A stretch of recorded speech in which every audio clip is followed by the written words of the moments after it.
বন্য হাতি দেখতে এখন শুধু স্থানীয় মানুষ নয়, ছুটে আসছে কন্টেন্ট ক্রিয়েটর ও ইউটিউবাররা। ভিউ আর ভাইরালের নেশায় উত্ত্যক্ত করা হচ্ছে হাতির পালকে।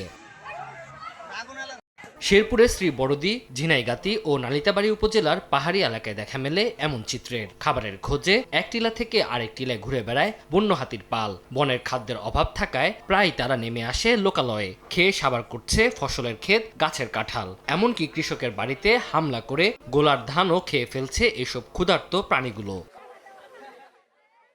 তথাকথিত কিছু কন্টেন্ট ক্রিয়েটর ভিউ আর ভাইরালের আশায় উৎসুক মানুষকে উৎসাহ দিয়ে হাতির পিছু নিয়ে তাদের চলাচলের পথে বিঘ্ন ঘটায়। কখনো হাতির খুব কাছাকাছি গিয়ে পটকা ফাটিয়ে এবং ঢিল ছুঁড়ে বিরক্ত করছে তাদের। আর সেই দৃশ্য ক্যামেরায় ধারণ করে সামাজিক যোগাযোগ মাধ্যমে ছড়িয়ে দিচ্ছে।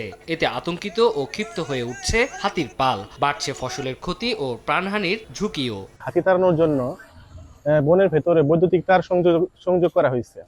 এতে এই তারের মধ্যে হাতি পেঁচিয়ে অনেক সময় হাতি মারা যায়। আক্রমণ করে বৈদ্যুতিক লাইনের মাধ্যমে এদেরকে নিবিড় করা হচ্ছে। এই জায়গা থেকে আমাদের বের আসতে হবে। হাতিকে ভয় দেখানো, বিরক্ত করা ও তাদের চলাচলের পথে বাধা সৃষ্টি করাতে তারা আক্রমণাত্মক হয়ে উঠছে বলে মত বিশেষজ্ঞদের। কন্টেন্ট ক্রিয়েটর রয়েছে যারা ভিউ ব্যবসা বাড়ানোর জন্য হাতিকে উত্ত্যক্ত করে তাদের ভিডিও করে এবং তারা তাদের ফেসবুকে বা পেজে বা গ্রুপে পোস্ট করে।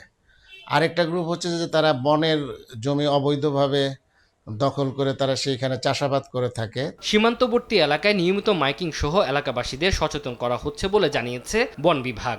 আর কন্টেন্ট ক্রিয়েটরদের ফেরাতে নিয়মিত তদারকি হচ্ছে বলে জানিয়েছে প্রশাসন।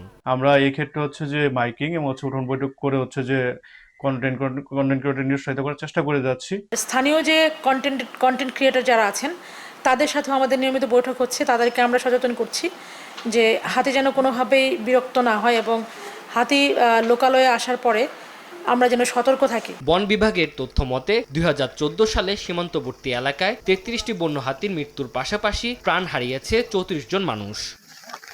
সময় সংবাদ, শেরপুর।